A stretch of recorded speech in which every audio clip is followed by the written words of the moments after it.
Imagine this. You are sitting in a meeting, the manager is explaining a new plan. The plan has one small problem: it will not work. You know it. The person sitting next to you know it. Even the office plan seem to know it. The manager finishes explaining and asks, "Any questions?" Total silence. One colleague becomes suddenly interested in the ceiling. Another one is busy taking notes. And one brave colleague says, "No questions. Looks great." 3 months later, the plans fail. Everyone acts surprised. This is not usually an intelligence problem. This is not that nobody saw the problem. It's often a psychological safety problem. Now, let's talk about psychological safety. What does it actually mean? What it doesn't mean? And how some of the action we take slowly and quietly destroy it. And what leaders can do to build psychological safety at the workplace again, so we don't have such a meeting. Psychological safety is a simple idea. It means people believe they can speak honestly without being humiliated, punished, rejected, or quietly removed from important meetings. They can ask basic questions, they can admit a mistake, they can disagree with the boss, they can say, "I don't understand." They can raise a concern before it becomes a crisis, and they can offer unfinished idea without someone attacking it as if it is a complete business proposal. But here, that does not mean that everyone must agree to an idea. It doesn't mean every idea is brilliant, and certainly does not mean that nobody can be challenged. A psychological safety workplace is not a place where everybody smiles, avoid conflict, and approve every suggestion. That's not safety. That's politeness mixed with fear. Real psychological safety allow people to disagree.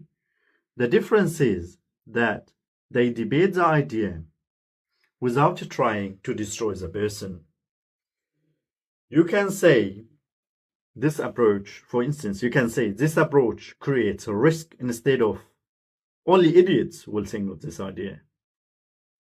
Same disagreement, very different approaches.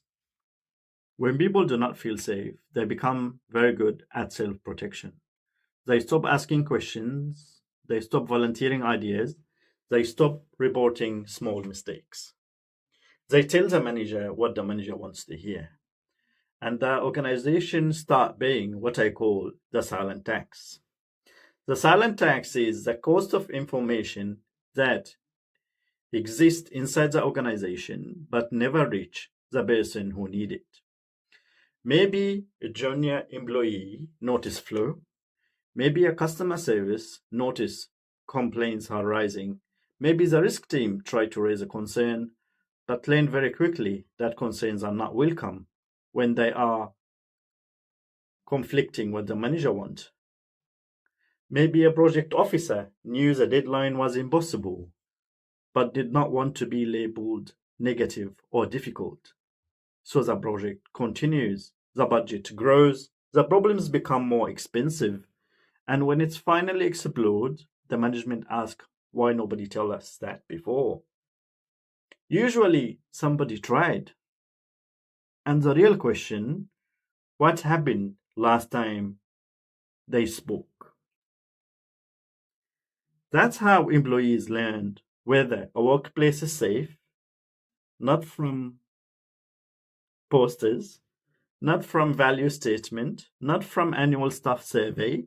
They learn by watching what happened to people who tell the truth.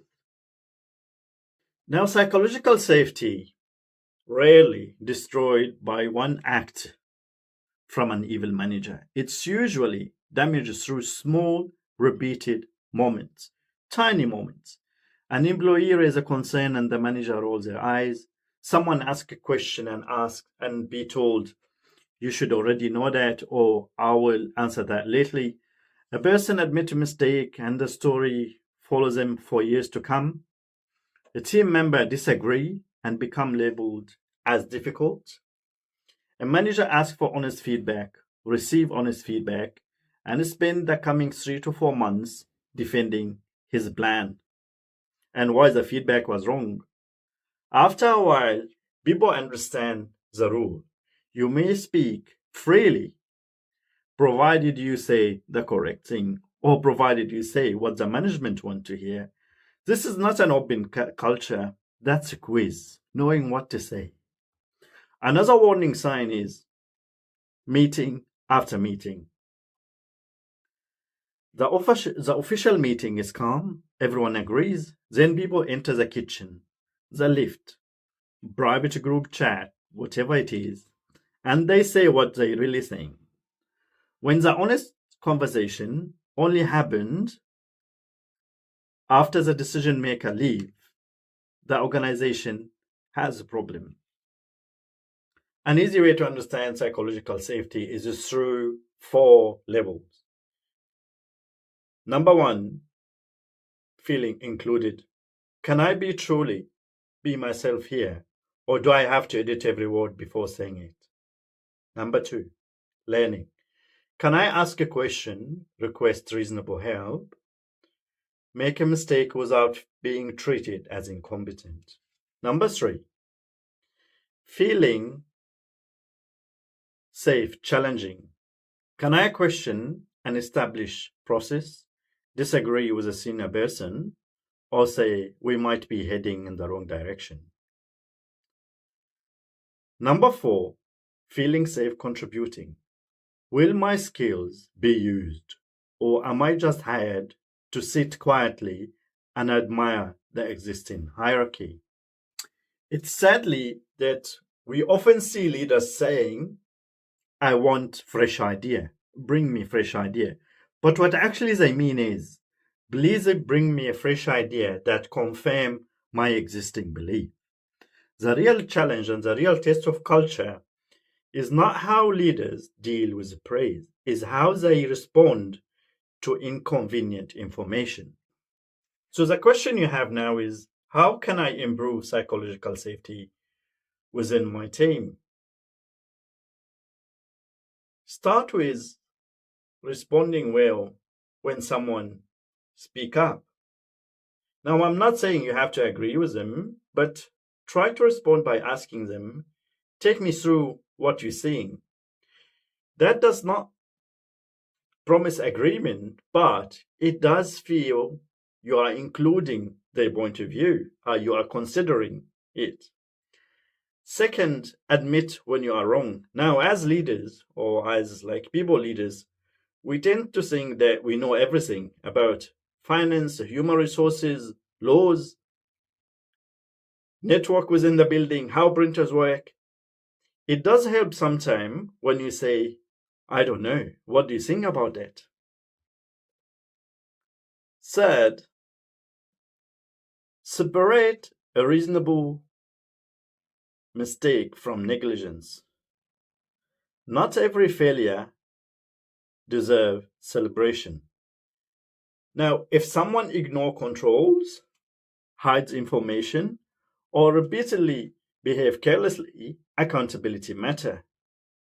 But if every honest mistake becomes public execution, people will not stop making mistakes, they will stop reporting them. The mistakes remain, only visibility disappears. Fourth, invite disagreement. Fourth, invite disagreements before the decision is made. Do not present a complete plan, defend it for 40 minutes, and then ask whether anyone has a concern. By that stage, the team knows the expected answer. Ask earlier during the presentation, what are we missing? What could make this fail? Who sees it differently? Then wait. A leader often asks for inputs and answer their own question after 2 seconds before silence feel awkward. Let the silence do some work for you. Fifth, make room for a different way of speaking. Not everyone sings best when they are faced with new ideas. Some have answers very quickly. Some need more time to process those new ideas. Use meeting chats, one on one discussions, follow up messages to understand their views. The goal is not to make everyone communicate in the same way. The goal is to make sure that useful information can travel beyond that initial meeting. 6. Handle conflict like an adult. Psychological safety does not remove tension, but it makes productive tension possible. A team should be able to say, I disagree with the proposal. The timeline is unrealistic. The decision could harm some of our customers. Those statements might be uncomfortable, but the discomfort is not the same as danger. A workplace that avoids every uncomfortable conversation does not become peaceful. It's become quietly dysfunctional. Finally, recognize the people who help the team avoid mistakes. Yes, I say it. Do not only celebrate people who deliver visible success, as we often celebrate the person who saves a project at the last minute. Psychological safety is not immunity from consequences. You wouldn't expect someone to act recklessly, perform below standards, go around insulting others, and say, I was just being authentic. Accountability and safety are not opposite. Strong teams can have both. Team can feel safe to report mistakes, but also they are expected to correct them. A team member should feel comfortable challenging an idea, but that should be done respectfully and, if possible, with evidence. The goal of psychological safety is not comfort all the time. The goal is openness without fear and accountability without humiliation.